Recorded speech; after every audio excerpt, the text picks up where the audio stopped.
খুব ধুনীয়া গান মুঠিয়া প্ৰিয় এইটো সকলোৱে শুনক। নমস্কাৰ বন্ধুসকল, কি খবৰ আপোনালোকৰ? আশা কৰোঁ সকলোৱে ভালে আছে। বন্ধুসকল, মই আজি আপোনালোকৰ ওচৰলৈ লৈ আহিছোঁ এটি নতুন ভিডিঅ', যিটো ভিডিঅ' চালে আপোনাৰ মনটো খুবেই ভাল লাগিব। বন্ধুসকল, আপোনালোকে শুনিছে হয়তো হিমাংশু বৰ্মনৰ নাম। তেওঁৰ ভিডিঅ' হয়তো বহুতে দেখিছে। তেওঁ এজন মিমিক্ৰি আৰ্টিষ্ট আৰু তেওঁ হিমন্ত বিশ্ব শৰ্মাৰ আৰু জুবিন গাৰ্গৰ সুন্দৰ মিমিক্ৰি কৰে।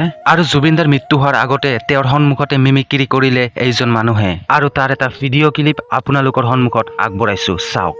খুব ধুনীয়া গান মুঠিয়া প্ৰিয় এইটো সকলোৱে শুনক। অসমবাসীৰ কাৰণে খুব ধুনীয়া উপহাৰ। বেছি নকওঁ, এনেও মই বেছি কথা নকওঁ। এইবিলাক খুব ধুনীয়া। আৰু জয়ন্ত আছে, খুব ধুনীয়া কাম কৰিছে। সমীৰ খুব ধুনীয়া লিখে। আৰু মানস দা আছে, হিমাংশু আছে। Sorry, mimicry কৰা পইণ্ট আছে, বিৰাট বদমাছ। So thank you, I love you all. জয় অসম।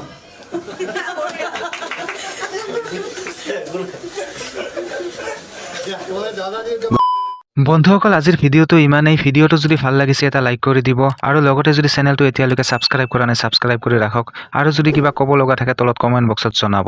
ধন্যবাদ। পৃথিৱীৰ আটাইতকৈ ধুনীয়া ইমোশ্যনটোৱে মিউজিক। বুজি পোৱাৰ আগতে